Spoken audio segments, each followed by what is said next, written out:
All right, let's talk about Uber. Because this isn't just a story about a tech company or a rideshare app. No, this is a cautionary tale.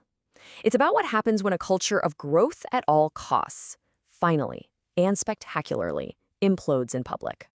To really get your head around this, you have to start with this number, $68 billion. That's what Uber was valued at in early 2017. It was a titan, one of the most valuable private companies on Earth. But hiding behind that absolutely staggering number was a company that was rotten to the core and on the verge of collapse. And that really gets to the central question of this whole affair, doesn't it? How can a company be so incredibly valuable, yet so fundamentally broken?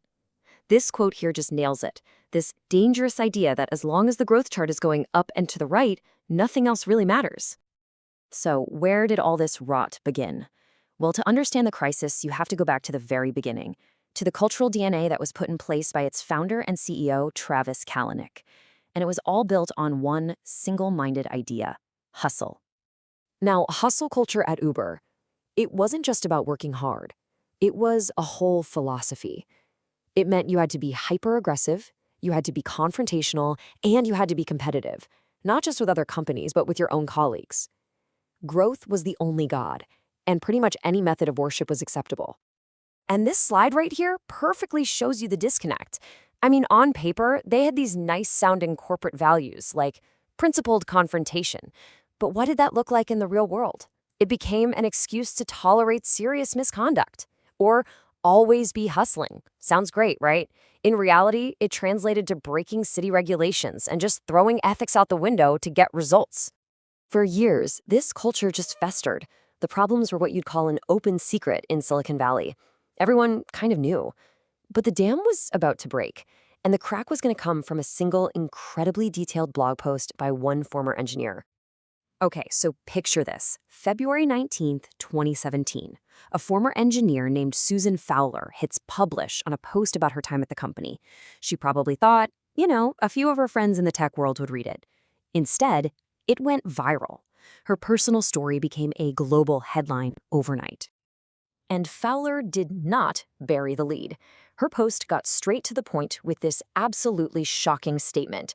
Not after a few months, not after a few weeks, her very first day on the job. But as awful as that is, the response she got from human resources was maybe even more telling. Look at this. They didn't deny it. They basically justified it. The guy was a high performer. The message was crystal clear. His value to the company was worth more than the harm he was causing. The system wasn't broken. It was working exactly as it was designed to. And her story just peeled back the layers, revealing this wasn't some isolated incident. No, she detailed a clear pattern. Women who spoke up got punished. Managers were openly propositioning their employees. HR was actively shielding the abusers. She even found out that other women had reported the exact same manager, and still nothing was done. Fowler's post wasn't just a crack in the dam, it was the dynamite that blew it apart. What had been whispers suddenly became a roar. All at once, a whole flood of other scandals and ugly truths about Uber's culture started pouring out into the open. I mean, just look at how fast things escalated. The same month as Fowler's post, a dashcam video comes out of the CEO himself, Travis Kalanick, just berating a driver. The very next month, news breaks about executives going to an escort bar on a work trip. Then, old emails leak showing Kalanick's, let's just say, rules for a company party.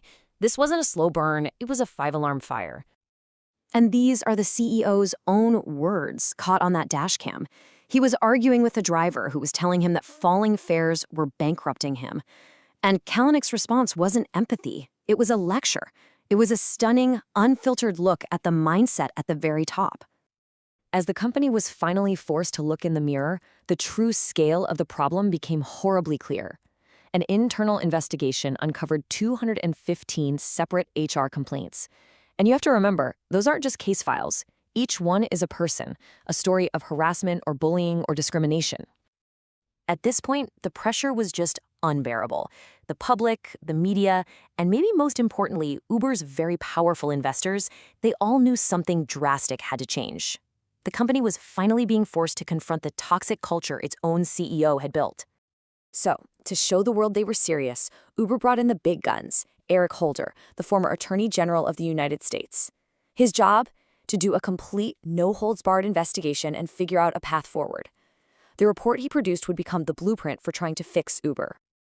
And the Holder report laid out some clear surgical changes. First, overhaul the completely broken HR system. Second, bring in independent board members to actually provide some oversight.